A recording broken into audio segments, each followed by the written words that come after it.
My name is Heman Bekele. I'm 15 years old and I love science, creating, and I recently made skin cancer treating soap.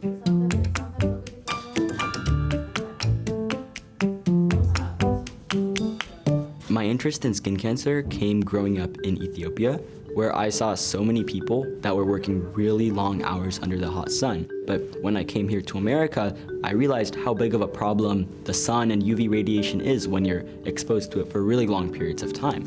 And so that's what inspired me to go towards skin cancer, because really right now there are no affordable and accessible alternatives to the really pricey treatment in the market.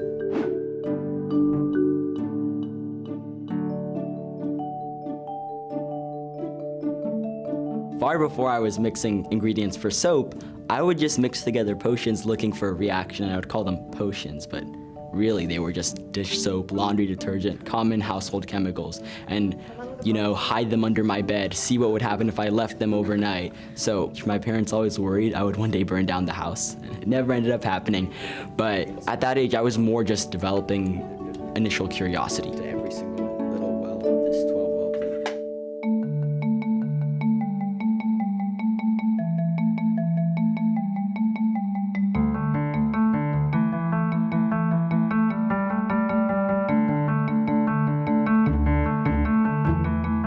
Hi, I'm Heman Bekele, and I'm here to end melanoma. The 3M Young Scientist Challenge was where I first was given the platform to share my ideas. What is the universal product that almost everybody uses or knows how to use? Cream, kind of, lotion, kind of, they could all work, but really soap, almost everybody uses soap, water, some form of cleaning. And so as that universal product, we chose that soap would probably be the best option. Doesn't the active ingredient rinse off when the soap rinses off? That's a great question. So the purpose of the lipid-based nanoparticle is it wraps around the drug itself, which is imiquimod. And so once the nanoparticles are loaded with that drug, what happens is the bar of soap goes onto the skin, the water would wash the soaps and suds away, but then the drug would stay on the skin at a very molecular level.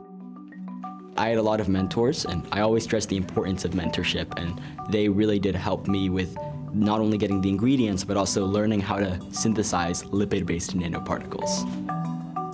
I personally hope one day that skin cancer treating soap can turn into a more not-for-profit organization where we can really just distribute it to people that need it the most. So what do you do for fun?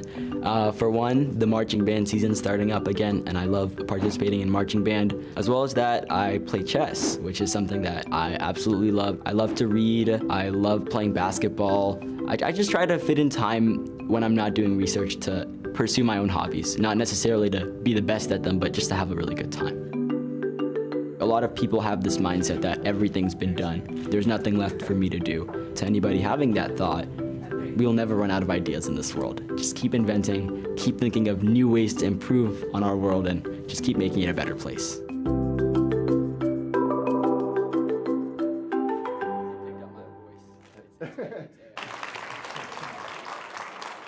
Wow, what an insight. And now we get to hear from the superstar himself. Please give a big round of applause as Heman, Town Kid of the Year, comes to the stage. Heman, I'm going to have you over here. Grab your mic, because we're eager to hear from you directly. Wow, what a fantastic innovation there. But let's just go back to the start. From 4 years old science experiments, we're pleased to say we also have your mother here with us. So the support mechanism is following you on this journey. And I'm just going to ask you to begin with, you've been to the UAE a few times. Yeah. We had a lot of your awards mentioned there, but there's one particular one that you achieved here. So Yes. Share that award with us and share what it's like coming back to the UAE. I would love to. So I actually came to the UAE a couple of months ago as an honoree for the 2025 Zayed Award for Human Fraternity. And that was just such an incredible experience. I really enjoyed not only the entire experience of meeting everybody that's such an intuitive part of such an incredible team, but also the mission that they support, humanitarianism, hope, peace for the future. And it was just such an incredible experience. It's lovely to have you back with us and to come here and share this particular story here on the M42 main stage. At the end of that video, you talked about your hobbies and you said, where I can fit in the time, I explore these hobbies outside my research. And I'm thinking to myself, does this young gentleman have more hours in the day than the rest of us? Let's just talk about your mindset before we get to the innovation itself. What inspires you? What keeps you going? That's a great question. So for me, at the core of everything I do is the idea of making healthcare accessible, but also fitting in my passions into that. And so to your question about how I fit it all in, it's just that I really mix together both my passion and my work to the point where it's interchangeable. I'm so passionate about science, about research, about experimentation, but then I'm also really passionate about making healthcare as accessible and affordable as possible. And so when I fit those two in together, that's when I'm able to really just have time fly as I'm doing both what I love, but then also what's really imperative for the future of society. It's wonderful for us to hear from that experience that you have, the inspiration that you're driven by. But this notion of moving to the US and acknowledging the issue of skin cancer, but spotting not only an opportunity, not only having a growth mindset, but actually thinking myself, a young innovator, a young scientist, that I could actually do something about it. What gave you that fire in your belly to step up and put forward your ideas? Yeah, I mean, first and foremost, I mean, all credit goes to my parents. My mom is here today, but really they always pushed me to, ask those questions, never be afraid to take action, really taught me how to be very empathetic and curious from a young age. And that was what branched out. Like you said, when I moved to the US, it was really all about giving back to that community, my home country of Ethiopia, and just generally people that are suffering from this issue. And so at the core of everything is empathy and curiosity. And it was really the household I grew up in, my parents, my sisters, my family, that really instilled that curious and empathetic nature in me. And before we talk about the technical details about the scientific innovation, I'm just going to pause on this moment. Here today, the main theme for our whole day of programming is this idea of healthcare responsibility, ensuring no one is left behind, the global responsibility. You are driven by this, and driven by this from a young age. It's inspiring for all of us to hear that the youthful generation are so passionate about this. Thank you so much. And it means a lot to you to give back, that you mentioned, yes? Yeah, I think that, like you said, healthcare responsibility is so crucial. And for me, I really think about it from the perspective of responsibility to make healthcare accessible.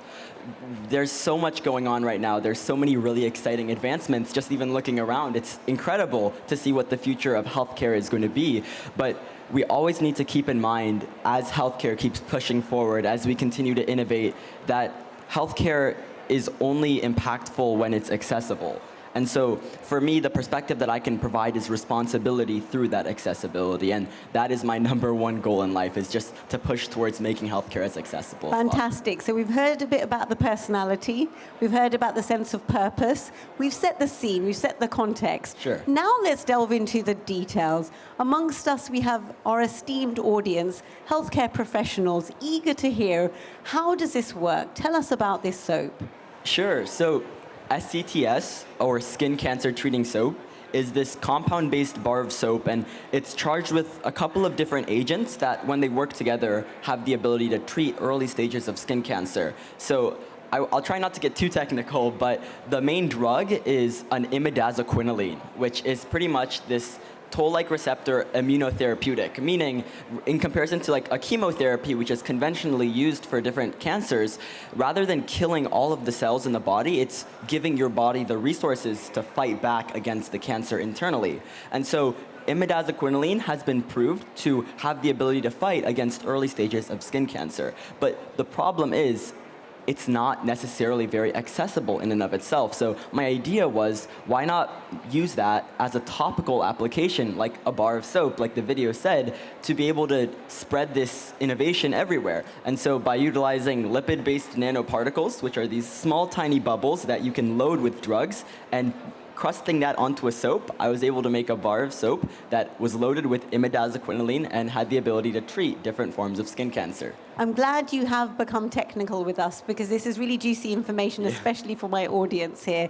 And the idea that you created this, it must have gone through many trials. Yes. So first and foremost, I did a lot of home trials to my best of my ability before even going out and presenting this research. And so the main one there was what was called digital molecular testing. And I'm really grateful because the field that I was stepping into it wasn't like I was inventing imidazoquinoline. A lot of prior research has been done to show that the drug itself has the ability to treat early forms of skin cancer. So it was a lot of literature review in the beginning and testing to see if it was compatible with lipid-based nanoparticle systems. And I used what was called digital molecular testing to see if they were compatible, if it would load. And I was able to find that lipid-based nanoparticles have the compatibility to work with imidazoquinoline. Then I was able to, fortunately, present my research, have a lot of opportunities and resources to test this on animal models, and that was also very exciting as well. So there's been a lot of trial and error with this bar of soap. It's been a long journey, but that's where we are. I'm just imagining now you talking to us about these trials that you were running, and I'm pinching myself. You're 15. You were 14 when you were awarded Time Kid of the Year. Just give us an insight behind the scenes. When you were running these experiments, are we talking about in the garage? If that's what you call it in the US. Is it in your bedroom? Where is this lab? Who are you working with? Is it your school? Is it your education, an institute? Yeah, it's a lot of things. I mean, a local lab. At the later levels, I worked at a local lab. But what I really love talking about is those earlier stages. It started in my kitchen, and it was a total mess. I mean, my mom can account for it. And then from there, it went to my basement, where I was able to set up a little laboratory. And so I love focusing in on those earlier stages, that humble beginning where I was really just working with what I had access to, and then it just grew from there. So it really has been a journey. So Heman, we're all friends here. You can tell us, was there a point where you almost burnt the house down? There was a couple times where it definitely came close. Your mum's laughing, so we'll ask you about that off stage. What's the future? So the soap has now been, tell us, so it went past the trials, you've won these awards. What's the future of the soap? What happens next? I mean, I definitely would say that there's a lot left from a research standpoint, even before. I mean, a lot of people here know it at this event, but FDA certification is imperative before moving forward with like the implementation of the bar of soap. So my first goal is just to continue researching.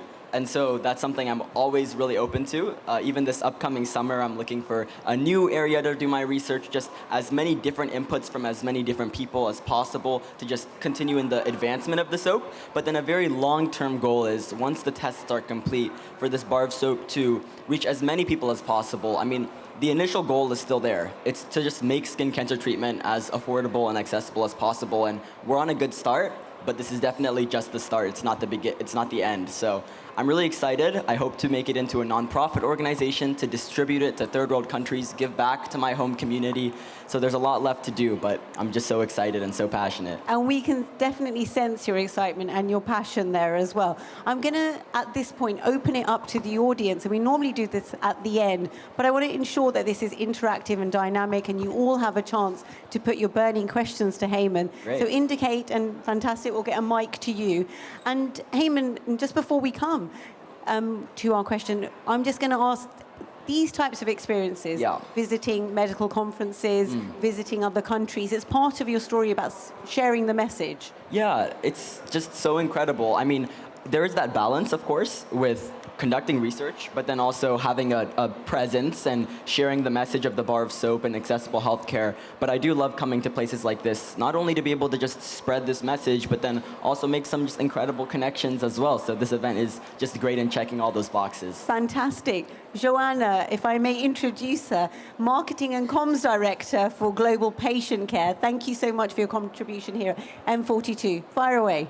Thank you, Amandeep, and thank you, Heman. It's an absolute honour to hear you speak today, and thank you to the M42 team for bringing you here for this event. You mentioned accessibility, and I think that's really key. Have you thought about how you will distribute the soap? That's my burning question. Yeah, really good question. That's a very good question. So I think that that was one of my first questions that I had, was how to make it as accessible as possible. Even before I landed on soap as a topic, was just how can I make this a cheap and accessible product? And then, of course, over time, I landed on a topical application, then a universal product, like the video explained on soap. And so now moving forward, once the tests are complete, I mean, the goal is just to partner with as many local organizations as possible. The soap in and of itself is relatively cheap. And so I hope that a majority of the funds would be put towards the distribution of it. So I would just hope that through partnering with local organizations, partnering with those grassroots companies and areas where you're able to distribute, I'm able to be able to make as much of an impact as possible. Fantastic. And just in case, because a tannoy came over, you were saying the whole idea is, we'll just pause for a moment, the whole notion of making this accessible financially. Exactly. Not only making the science accessible, but the idea of working with local partners and then putting the power back in those local hands. Yeah, exactly. I mean, like I said, it's about the price of the soap, but then it's also about the price of the distribution process. And so that's when I was speaking earlier on, like the nonprofit sense, there needs to be a very good structure towards how this is run, not necessarily as like a product to sell, but as a treatment to spread to as many people as possible. So there's a lot of exciting ventures within that to see how we're able to do it. You speak very positively, and we've spoken about the trial and error process in terms of the science. But as a young entrepreneur, with your innovation, with your science, have you found people have been reticent because of your age? Has that been an issue at all? Yeah, especially starting off, that was definitely an issue. And I love to speak on this just to spread awareness to that and to show that youth should be given a seat at the table. I mean, from a very young age, I've always had these very ambitious ideas. And of course, people weren't as receptive or excited when I said at 11 years old that I wanted to treat skin cancer, but it's something that you earn with a lot of hard work. That stigma, it never fully goes away, but it definitely gets better. I would just say like a general message on the idea of youth advocacy. A lot of organizations and people love to take in youth perspectives, but for me, it's not enough to just have a seat at the table. It's a little more than that. I mean, there's a difference between validation and implementation. So it's not about listening to youth ideas, it's about taking those ideas seriously. And for me, that's really important. So there's a difference between validation and implementation. Yes. What is key for the implementation? Yeah. What kind of support do the youth need? It's about listening and access. I mean, firstly, I was very lucky to have exposure to STEM education and a research setting and the scientific process from a very young age. But I just think that access is so crucial to people that are young, that are passionate, whether it's giving them education or giving them exposure to what they're passionate about. And then it's also just genuinely listening to their ideas. I mean, the first step to implementation is collaborating, actually understanding what they want to accomplish. And of course, we're young, so we might not fully understand, we might not have all the resources in the world, but that's where the collaborative element comes in, working together, listening, and taking their ideas seriously. And that's how we can make some big steps forward. You speak so modestly, and I love the fact not only do you bring us this scientific knowledge and you're really open to sharing your story, you're such an effective communicator. Tell us about that. Is that because you've been sharing the story a lot? I'm just taking the stereotype of a scientist laboring away in their lab, but not necessarily being able to share with the world the story. Where does this come from? Yeah, I think if you asked my mom, I'm just really talkative at the dinner table. She's laughing.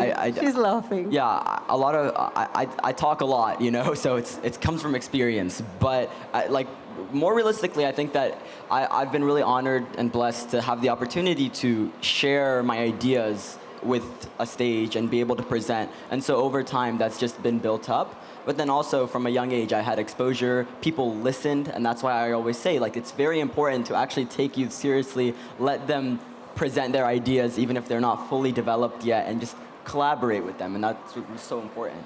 And I think what's beautiful about this particular occasion, it reminds us that when we think of role models, often we think of someone older, more experienced, someone who's done it. And it's wonderful to reverse that stereotype and say, look, we're super excited about what's being created by the young generation. And also this notion, I've had a chance to speak to quite a few STEM innovators, similar age like yourself, and they embrace being effective communicators because they say that the ideas themselves, the implementation itself, isn't enough now. Now we live in an age where we need to share these stories. And that's why platforms like this, at M42, medical conferences like this are so vital. Exactly. I completely agree. I think that for me, I was very fortunate to, from a young age, have that access to both research, but then the communication aspect of things where I was always able to speak about my ideas and present my ideas and have that reception and back and forth with so many people. But now, I mean, with this experience, I've learned that it's so vital to not only have the opportunity to do the research, have that exposure, but then also communicate it. So stages like M2 and also so many other conferences and et cetera are just so important for spreading that science communication, which I think is so important. Fantastic. And on that note of communicating and engaging, any more questions from our audience? Please don't be shy. Fantastic. One here, one there with the gentleman. Fantastic. Please do introduce yourself. Yeah, of course. Firstly, I'm Dua Al-Alimi, pharmacy student and a future sustainability leader with Master. I want to thank you for sharing this inspiring journey.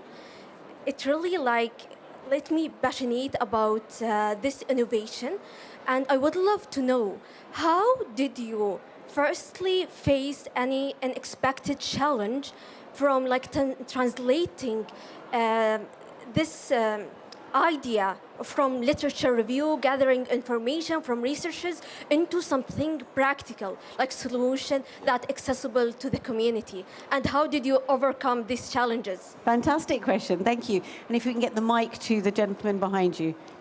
Yeah, that's a great question. I think that it's not a simple answer. It's a lot of things, but at its core, it was a very collaborative process. And from a young age, I had my parents, but my mom is a teacher, my dad works in human resources, so I've always had to search for STEM mentors, and so it's not an easy process.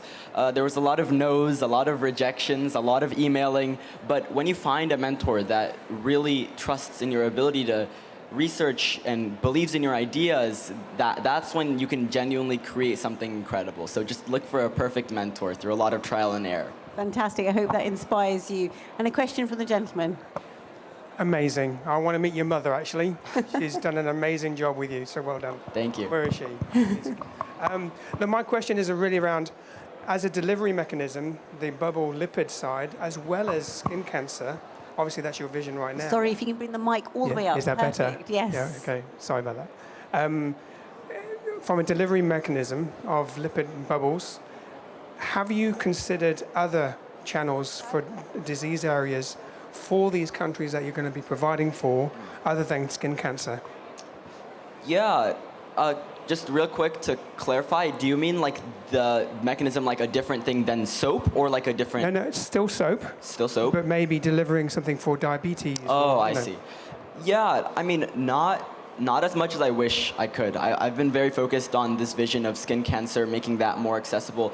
But generally, as I've been doing research, I've just found that soap has never even been thought of as something to use for any type of medicinal component. So there's so much potential with that, and I'm so excited to see where it could go. I haven't necessarily done much to that yet, but I mean, there's so much to do, and I'm so excited for the future. Yeah, as a delivery mechanism for drugs, I think it's fantastic. Yeah. Thank you so much. Fantastic. Thank you for that question. And it certainly gives us a different idea, perhaps sparks a new collaboration. You never know. On that note, let's just delve into the technical appliance of soap. When you apply it to your skin, as the video was pointing out there, the water washes it off. Yeah. Just to recap that point, how does it work? Sure. So the point of the lipid-based nanoparticle system is, and this is a common question, I mean, when you put the bar of soap on your skin, I mean, the whole point is that you wash it off. So how does the drug stay on? But the point of the lipid nanoparticles, and it's a lipid because it's in soap, which is also a lipid, so they work well together, is that you put the bar of soap on your skin, and the water will wash away the soaps and the suds, and it won't even look like anything stayed on your skin. But at a very molecular level, the lipid nanoparticles are stuck to your skin, holding the drug that it's loaded with. And so all of the irrelevant, useless soaps and suds are gone, but then the actual drug that's fighting the skin cancer stays there and is able to make its way into your immune system. And so that's a more novel and new approach at fighting skin cancer, but I think it has a lot of potential, and I'm really excited to see where it can go. And it's a novel and new approach in terms of actually using soap for a medical purpose. Exactly, right? exactly. So that's, I mean, I think that's where it's extraordinary, that you identified a problem. Yeah. You thought of a solution. You went through all the trial and error. You sought the mentors, the role models, the support system, and you actually created, as the young lady on the front row said there, the idea. You took it to reality. I think that's super phenomenal. Thank you. Heman, I know we are out of time, and I'm just going to say to our audience, if you have more questions, as you can see, super approachable young gentleman, do catch him and his mother. What's your last call to action? You have a great audience amongst you here, different ages, different backgrounds, different expertise. What would you encourage us all to take away from your story? And secondly, because I know I can fire more than one question at you, what would you like to see us all doing in terms of supporting young innovators? Yeah, I think those questions work well together because, I mean, firstly, I would say take youth seriously. And it was like I said earlier about a lot of organizations take in youth ideas but don't necessarily implement them. Just at least think about the idea of putting in youth somewhere in the system where you can get their ideas and then implement them. And then what I would specifically recommend everybody do is just look into how powerful it can be to hear from youth. I mean, whether it's supporting an organization like the Skin Cancer Soap from just being a mentor, giving advice, or it's somebody else, just be that mentor for somebody. You know, it's so important to not only have fulfillment from your own personal research and whatever you're doing, but also helping other people. I know for me, I'm so grateful for my mentor who really took that chance and believed in me. So if you have any opportunity at all to find somebody who you think you could help or be a mentor or just push them in the right direction, I would definitely recommend that. It's very important. Heman, exactly. You're such a fantastic ambassador, not only for youth, not only for innovators, not only for international collaboration, but also just for being a very decent young man. And we appreciate that you've taken the time out of your very busy schedule to come here with your mum and be part of what we're doing here, this journey. We're inspired, we are in awe, we feel a little bit inadequate in your company, I have to admit. But we are impressed. Thank you. I'm not sure every 15-year-old is made like you, but we're really pleased that you've come and shared your story. We wish you every success, and we really hope that you come back and you share your future innovations, because we're looking at you, and we can see those cogs working in your brain. There's 1,000,001 ideas that you're going to be bringing out into the world. We wish you every success. Thank you so much for being with us. Of course. Thank you so much for having me. Thank you, everyone. Thank you.